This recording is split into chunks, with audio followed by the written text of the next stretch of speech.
तो दोस्तों शुरुआत करते हैं hello my shining love part 8 की। जिमो रियोन का घर पे वेट कर रहा होता है बट वो काफ़ी देर से नहीं आई होती। फिर वो रियोन को कॉल करता है। कॉल पिक करने के बाद जिमो पूछ रहा होता है कि तुम कहाँ पर हो। तो फिर रियोन बोल रही होती है कि मैं रेस्टोरेंट में हूँ। जिमो बोल रहा होता है क्या तुम ड्रिंक कर रही हो। तो फिर रियोन हाँ बोलती है और वो कॉल को कट कर देती है। कुछ देर बाद सेडा और रियोन वहाँ से बाहर जा रहे होते हैं। रियोन ने बहुत ज़्यादा ड्रिंक कर रखी होती है। तभी वहाँ पर जिमो पहुँच जाता है। जिमो को देखने के बाद रियोन बोल रही होती है कि तुम यहाँ पर क्या कर रहे हो, तुम यहाँ से चले जाओ। जिमो सीडा से बोल रहा होता है कि तुम इसके आर्टिस्ट हो तो फिर तुम्हारा फर्ज बनता है कि तुम इसे ड्रिंक करने से रोको। सीडा बोल रहा होता है कि मैंने रोकने की कोशिश की बट ये नहीं रुकी। फिर इसके बाद जिमो बोल रहा होता है कि तुम यहाँ से चले जाओ, मैं इसे घर लेकर जा रहा हूँ।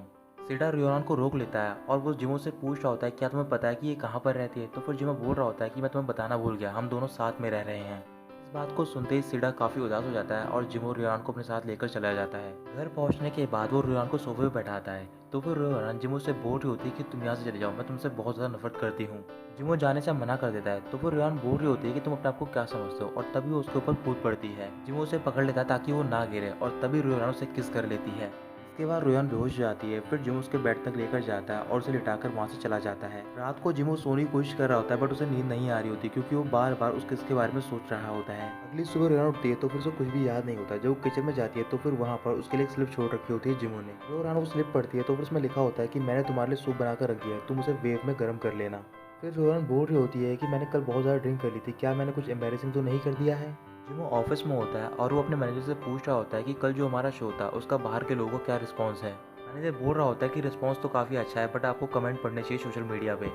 फिर जिमो सोशल मीडिया पे चेक करता है तो फिर वहाँ पर एक फ़ोटो वायरल हो रखी होती है और फोटो होती है रियोन की जब वो ज़मीन पर गिरी हुई होती है शो के दौरान। रियोन के अगेंस्ट में कई सारे कमेंट आए होते हैं तो फिर उनको देखने के बाद जिमो गुस्से में आता है और उन सबको रिप्लाई कर रहा होता है और बोल रहा होता है कि रियोन बिल्कुल इनोसेंट है। अभी अचानक से जिमो लैपटॉप ऑफ कर देता है और बोल रहा होता है कि मैं ये क्या कर रहा हूँ, क्या मैं इतना चाइल्डिश हो गया हूँ। रियोन भी कंपनी में पहुंच गई होती है और वहाँ पर वो सीडा से बात करने की कोशिश कर रही होती है बट सीडा उसे इग्नोर कर रहा होता है। रियोन पूछ रही होती है कि तुम मुझसे बात क्यों नहीं कर रहे हो। तो फिर वो बोल रहा होता है मुझे पता चल गया तुम्हारे और जिमो के बारे में कि तुम दोनों साथ में रह रहे हो। रियोन बोल रही होती है कि ये कोई इतनी इंपॉर्टेंट बात नहीं है। तो फिर सेटा गुस्से में आता है और बोल रहा होता है कि अगर तुम मुझे पहले बता देती कि तुम जिमो को डेट कर रही हो तो फिर मैं उसे कल नहीं बताता अपने बारे में।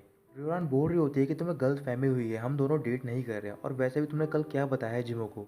ये सुनते ही सेटा मुस्कुराने लग जाता है और बोल रहा होता है कि मैंने कुछ भी नहीं बताया है जिमो को, मैं ऐसे ही बोल रहा था। तभी रियोन के पास चैनफे का कॉल आता है और वो उससे बोल रही होती है कि मैं तुमसे मिलने के लिए आ रही हूँ। कुछ ही देर बाद चैनफे कैफे में पहुंच जाती है और वो बहुत ज़्यादा गुस्से में होती है। रियोन भी वहाँ पर पहुंचती है और उसे देखने के बाद बोल रही होती है कि तुम्हें किसने गुस्सा दिलाया, तुम मुझे बताओ। चैनफे बोल रही होती है कि एक अनप्रेडिक्टेबल मैन ने। रियोन मुस्कुरा रही होती है, बोल रही होती है क्या कोई ऐसा भी लड़का है इस वर्ल्ड में जिसे तुम प्रेडिक्ट ना कर पाओ, कौन है वो मेड डीमन।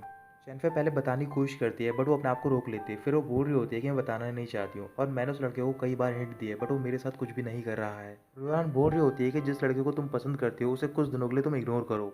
जब वो देखेगा कि तुम उस पर ध्यान नहीं दे रही हो तो फिर वो तुम्हारे पास अपने आप वापस आ जाएगा। शेनफे बोल रही होती है कि अगर इसी बीच किसी और लड़की ने एडवांटेज ले ली तो फिर मैं क्या करूंगी। रियोरान सरप्राइज हो जाती है और पूछ रही होती है क्या उस लड़के की लाइफ में एक और वूमन है। शेनफे हाँ कहती है और रियोरान से पूछ रही होती है क्या तुम किसी से प्यार तो नहीं करती हो। रियोरान मना कर देती है और वो बोल रही होती है कि मैं ये सब नहीं करना चाहती क्योंकि मेरे लिए सबसे इंपॉर्टेंट मेरा वर्क है अभी, और तुम्हें मेरी हेल्प करनी होगी ताकि मैं सेडा को फैशन इंडस्ट्री में भेज सकूँ। चैनफे बोल रही होती है कि तुम्हारे पास रिसोर्स तो है जिमो। रियोरान खुश हो जाती है। फिर चैनफे उससे बोल रही होती है कि तुम दोनों साथ में रह रहे हो और साथ ही में काम कर रहे हो, कहीं तुम्हारे दिल में उसके लिए फीलिंग्स तो नहीं है। रियोरान बोल रही होती है कि मेरे और जिमो के बीच में कुछ भी होना इम्पॉसिबल है क्योंकि हम दोनों एनिमीज हैं और हमारी पर्सनैलिटी भी अलग है और वैसे भी ज़्यादातर वो मुझे अवॉइड करता रहता है और मैं भी उससे बात नहीं करना चाहती हूँ। इसके बाद रियोन वहाँ से चली जाती है और वो जिमो से पहले घर पहुँच जाती है। जैसे ही जिमो घर पे पहुँचता है तो फिर वो देख रहा होता है उसकी ओर और उससे पूछ रहा होता है कि तुम यहाँ पर इतनी जल्दी क्या कर रही हो, अब तुम्हें क्या चाहिए। रियोन मुस्कुराने लग जाती है और बोल रही होती है कि अब सेडा एक मॉडल बन गया है बट वो नया है तो फिर हमारे पास रिसोर्सेज नहीं है, क्या तुम कुछ रिसोर्सेज हमें इंट्रोड्यूस नहीं करवा सकते हो। लेकिन जिमो मना कर देता है। फिर भी रियोन हार नहीं मानती है और वो उसका पैर पकड़ लेती है। फिर उससे बोल रही होती है कि प्लीज़ तुम मेरी हेल्प कर दो। जिमो कोशिश कर रहा होता है कि वो उसका पैर छोड़ दे बट वो पैर नहीं छोड़ती है। फिर वो आखिर में उसकी बात मान जाता है और बोलता है कि मैं तुम्हारी हेल्प कर दूंगा। अगली सुबह जिमो रियोन को एक एडिटर से मिलने के लिए बोलता है। फिर वो सिडा के साथ उस फैशन मैगजीन के एडिटर से मिलने के लिए जाती है। वो एडिटर सिडा का इंटरव्यू ले रही होती है और जो सिडा होता है वो रियोन की बहुत ज़्यादा तारीफ कर रहा होता है। एडिटर बोल रही होती है कि तुम्हारा रिलेशन काफ़ी अच्छा है रियोन के साथ में, बट मैंने कई सारी अफवाहें सुनी है कि जो पुराने आर्टिस्ट थे उसका रिलेशन अच्छा नहीं था रियोन के साथ में। तभी रियोन बोल रही होती है कि मुझे कोई फ़र्क नहीं पड़ता कि बाहर लोग मेरे बारे में क्या सोचते हैं, अगर मेरा आर्टिस्ट पॉपुलर है तो फिर यही मेरे लिए बहुत अच्छी बात है। इसके बाद वो किसी तरीके से सिडा को वहाँ से बाहर भेज देती है और वो एडिटर से अकेले में बात कर रही होती है। रियोन एडिटर से बोल रही होती है कि मैं इंटरव्यू को थोड़ा मॉडिफाई करना चाहूँगी। जो भी चीज़ें सिडा ने मेरे बारे में बोली है आप उन सब चीज़ों को हटा दो। उसकी जगह पर ये लिखो कि मैं सिडा से बहुत ही ज़्यादा हार्ड ट्रेनिंग करवाती हूँ और मैं काफ़ी स्ट्रिक्ट भी हूँ उसके साथ में।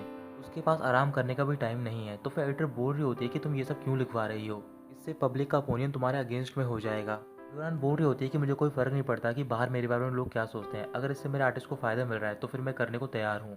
एडिटर उसकी बात मान जाती है और वो यही इंटरव्यू पोस्ट कर देती है। अगले दिन सिडा एक मैगजीन के लिए फ़ोटो शूट करता है और कुछ महीने बाद वो काफ़ी फेमस हो जाता है। अब रियोरान जब भी घर जा रही होती है तो फिर उसे वहाँ पर जिमो नहीं मिल रहा होता क्योंकि वो काफ़ी बिजी होता है और वो जानबूझकर भी उसको अवॉइड कर रहा होता है उस किस की वजह से। रियोरान कंपनी में होती है तो फिर वहाँ पर तोंग तोंग आती है और उससे बोल रही होती है कि भले सीडा फेमस हो गया है बट तुम्हारे बारे में सारी नेगेटिव न्यूज़ फैल रही है। रियोरान बोल रही होती है कि मुझे कोई फ़र्क नहीं पड़ता और वैसे ही मुझे काफ़ी प्राउड फील हो रहा है अपने आर्टिस्ट पे। तो मुस्कुरा रही होती है और बोल रही होती है कि मैं तुम्हें काफ़ी एडमायर करती हूँ क्योंकि तुमने आसानी से जिमो को कॉक्स कर लिया। महीने पहले तुम्हारे पास रिसोर्सेज नहीं थे बट तुम्हारे पास जिमो की हेल्प से अब कई सारे रिसोर्सेज आ गए हैं। यूरान पूछ रही होती है क्या तुम जिमो से मिलने के लिए गई थी। तो फिर वो हाँ बोलती है और बोल रही होती है कि मैंने उसे कई सारे मॉडल दिखाए जो कि काफ़ी फेमस हैं बट उसने सबको रिजेक्ट कर दिया। क्या तुम्हें बुरा नहीं लगता कि तुम जिमो के साथ खेल रही हो। तो फिर रियान बोल रही होती है कि तुम सिर्फ अपना मुंह यूज़ करती हो बट मैं अपना दिमाग यूज़ करती हूँ। मैंने भले ही कोई भी तरीका यूज़ किया हो बट अब मेरा आर्टिस्ट फेमस है। अगले दिन जिमो अपनी कंपनी में होता है तो फिर वहाँ पर उसका मैनेजर आता है और उसे बता रहा होता है कि आधे घंटे में हमारी प्रमोशन फिल्म का शूट स्टार्ट होने वाला है और आपको फोटोग्राफी टीम इनवाइट कर रही है। तो फिर जिमो पूछ रहा होता है कि मॉडल कौन है शूट के लिए। मैनेजर सिडा का नाम लेता है और बोल रहा होता है कि वो काफ़ी फेमस हो गया है। तो फिर जिमो पूछ रहा होता है क्या उसके साथ में उसकी एजेंट भी आएगी। मैनेजर हाँ बोलता है, पर जिमो बोल रहा होता है कि मैं उससे अपना पीछे छुड़ाना चाहता हूँ बट मेरा पीछे छूट नहीं रहा है। फिर आधे घंटे बाद जिमो मैनेजर के साथ शूट पर जाता है। यूरान जिमो को देख लेते उसके पास जाकर उससे पूछ रही होती है कि तुम यहाँ पर क्या कर रहे हो। जिमो बोल रहा होता है कि मैं देखने के लिए आया हूँ कि हमारी मैगजीन के लिए कौन शूट करवा रहा है। अचानक से यूरान चिल्लाकर बोल रही होती है कि प्रेसिडेंट यहाँ पर खुद आए हैं सिडा से मिलने के लिए, वो उसके बारे में कितनी केयर करते हैं। आप इतने बिजी हो, अपना कीमती टाइम निकाल कर यहाँ पर आए हो तो फिर मैं आपको थैंक यू बोलना चाहती हूँ। फिर जिमो रियोरान से पूछ रहा होता है कि तुम ये सब क्या कर रही हो। रियोरान बोल रही होती है सबको लगता है कि हम दोनों काफ़ी क्लोज हैं तो फिर इसी की वजह से मेरे आर्टिस्ट को भी फायदा होगा। पर जितने भी स्टाफ मेंबर होते हैं वो जिमो और रियोरान के बारे में बात कर रहे होते हैं और बोल रहे होते हैं कि शायद ये दोनों एक दूसरे को बहुत ज़्यादा प्यार करते हैं। जो फोटोग्राफर होता है वो सिडा को बोल रहा होता है कि तुम्हें एग्रेसिव लुक देना है बट वो एग्रेसिव लुक नहीं दे पा रहा होता। रियोरान उसकी हेल्प करने जा रही होती है तभी जिमो उसे रोक लेता है और बोल रहा होता है कि अगर तुम उसकी हेल्प करना चाहती हो तो फिर तुम यहीं पर रुको। इसके बाद वो रियोरान को हक कर लेता है और सिडा को ये सब देखकर बहुत ज़्यादा गुस्सा आ रहा होता है। इसी गुस्से की वजह से वो अपना एग्रेसिव फेस बना पा रहा होता है। तो फिर इस बात से फोटोग्राफर बहुत ज़्यादा खुश हो रहा होता है। कुछ देर बाद शूट खत्म हो जाता है और जिमो वहाँ से जा रहा होता है। तभी मैनेजर उससे बोल रहा होता है कि आपका लव काफ़ी ब्लेटेंट है। जिमो बोल रहा होता है कि ऐसा कुछ भी नहीं जैसा तुम सोच रहे हो। क्या तुम्हें पता है कि जो पर्सन प्यार में होता है उसके लिए सबसे बेस्ट कैटलिस्ट होता है जेलेसी। सिडा अभी भी गुस्से से जिमो को देख रहा होता है। फिर इसके बाद रियोरान सिडा को अपने साथ बाहर लेकर जाती है। तभी वहाँ पर चेनफे पहुँच जाती है। रियोरान पूछ रही होती है कि तुम यहाँ पर क्या कर रही हो, तुम्हारा तो आज शूट भी नहीं है। चेनफे बोल रही होती है कि मैं तुमसे मिलने के लिए आई थी। तभी वहाँ पर जिमो भी पहुँच जाता है। तो फिर चेनफे को देखकर मुस्कुरा रही होती है और बोल रही होती है कि आज रियोरान हमें ट्रीट दे रही है और वो आपको भी इन्वाइट कर रही है डिनर के लिए। फिर रियोरान चेनफे के पास जाती है और उससे बोल रही होती है कि मैंने ये सारी चीज़ें कब बोली। चेनफे से समझा रही होती है कि तुम्हें अपने रिलेशन अच्छे लगने जिमो से, ताकि इससे तुम्हारे आर्टिस्ट को फायदा हो सके। रियोरान उसकी बात मान जाती है और वो जिमो को डिनर के लिए इन्वाइट कर रही होती है बट जिमो मना कर देता है। लेकिन रियोरान फिर भी नहीं मानती और वो रिक्वेस्ट कर रही होती है। तो फिर जिमो उसकी बात मान जाता है और बोल रहा होता है कि मैं रेस्टोरेंट चूज़ करूँगा। फिर वो चारों एक रेस्टोरेंट में जाते हैं तो फिर वहाँ पर जब रियोरान मेन्यू देखती है वो हैरान हो जाती है क्योंकि वो रेस्टोरेंट बहुत ही ज़्यादा महंगा होता है। इसके बाद वो एक एक करके ऑर्डर दे रहे होते हैं तो फिर चेनफे सिर्फ सैलड ऑर्डर करती है। जिमो चेनफे से बोल रहा होता है कि तुम्हें कुछ हैवी खाना चाहिए, क्या तुम्हें भूख नहीं लगेगी। तो फिर चेनफे मना करती है और बोल रही होती है कि मैं ज़्यादातर लाइट ही खाना खाती हूँ। जिमो बोल रहा होता है कि मुझे मॉडल्स की एक बात समझ नहीं आती है कि वो खाना नहीं खाती और सालों साल डाइट पर रहती हैं अपने फिगर के लिए, और वैसे भी तुम इतनी थिन हो तो फिर तुम्हें ये सब करने की कोई जरूरत नहीं है, तुम्हें भी ढंग का खाना खाना चाहिए। चेनफे बोल रही होती है कि ऐसा नहीं है कि मैं सालों साल डाइटिंग करती हूँ बट मैं साल में सिर्फ कुछ ही दिन डाइटिंग करती हूँ। इसके बाद वो अपने लिए कुछ हैवी खाना मंगाती है।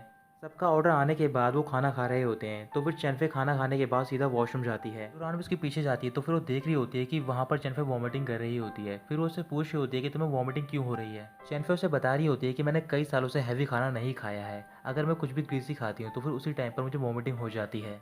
यूरान गुस्से में बोल रही होती है कि तुम्हें ये सब नहीं खाना चाहिए अगर तुम्हें ये सूट नहीं करता। तो फिर चेनफे बोल रही होती है कि आज मेरा मन था इस वजह से मैंने खा लिया। बट उसने ये सब जिमो की वजह से किया होता है। फिर इसके बाद वो दोबारा वहाँ पर जाते हैं और सारे ड्रिंक कर रहे होते हैं और कुछ देर बाद वो घर पे पहुँच जाते हैं। चेनफे और सिडा भी उन दोनों के साथ घर पे जाते हैं। तो फिर जो जिमो होता है वो सिडा के साथ सो जाता है और जो रोयान होती है वो चेनफे के साथ। अगली सुबह जिमो और सिडा उठ जाते हैं तो फिर सिडा उससे बात कर रहा होता है और बोल रहा होता है कि तुम ये घर रोयान को दे दो और यहाँ से मूव आउट कर जाओ। जिमो मना करता है और बोल रहा होता है कि मैंने इस घर का रेंट पे करा है और अभी तक लीज की एंड डेट भी नहीं आई है। फिर सीडा बोल रहा होता है क्यों ना हम ऐसा करें कि तुम मेरे साथ रहने लग जाओ और मैं तुम्हारा सारा रेंट पे करूंगा। जिमो फिर भी मना कर देता है। तो फिर सीडा बोल रहा होता है कि अगर तुम यहाँ से नहीं जाओगे तो फिर मैं भी नहीं जाऊँगा। इसके बाद जिमो उसे समझा रहा होता है, बोल रहा होता है कि ये घर मेरे लिए बहुत इंपॉर्टेंट है क्योंकि यहाँ पर मेरी और मेरी एक्स गर्लफ्रेंड की बहुत सारी यादें हैं और मैं उन्हें प्रोटेक्ट करना चाहता हूँ। सबकी लाइफ में एक ऐसा पर्सन होता है जिसे कि वो नहीं भूल पाते और मेरी लाइफ में भी ऐसा पर्सन है और मुझे भी लगता है कि शायद मैं उसे कभी नहीं भूल पाऊंगा। तो फिर तुम चिंता मत करो, मैं रियोरान से प्यार नहीं करूंगा। रियोरान से क्या, मैं बल्कि किसी और वुमन से भी प्यार नहीं करूंगा। एनफे भी इसी टॉपिक पर रियोरान से बात कर रही होती है। तो फिर रियोरान बोल रही होती है कि जिमो और मैं, हम दोनों बहुत ही अलग हैं, हम दोनों पैरेलल लाइंस की तरह हैं जो कि कभी इंटरसेक्ट नहीं होंगी। तभी वहाँ पर सीडा पहुंच जाता है और वो चैनफे से बोल रहा होता है कि तुम्हें टेंशन लेने की कोई जरूरत नहीं क्योंकि जिमो बिल्कुल सेफ है। चैनफे सीडा को अंदर बुलाती है और पूछ रही होती है कि तुम क्या बात कर रहे हो। सीडा बोल रहा होता है कि शायद जिमो कभी लड़की को पसंद ही नहीं करेगा। वो दोनों हैरान हो जाती है और वो पूछ रही होती है क्या जिमो गे है, क्या वो आदमियों को पसंद करता है। सीडा बोल रहा होता है कि ऐसा बिल्कुल नहीं है, बट वो एक सीक्रेट है हम दोनों के बीच में और मैं आपको बता नहीं सकता हूँ। इसके बाद चैनफे वहाँ से चली जाती है। तो ये बात सीडा रेडी होता है और वो रियोरान के साथ बाहर जा रहा होता है। तभी रियोरान उसे रोक लेती है और पूछ रही होती है कि तुम्हें जिमो ने क्या बताया है। तुमने मुझसे प्रॉमिस किया था कि तुम कोई भी बात मुझसे नहीं छुपाओगे।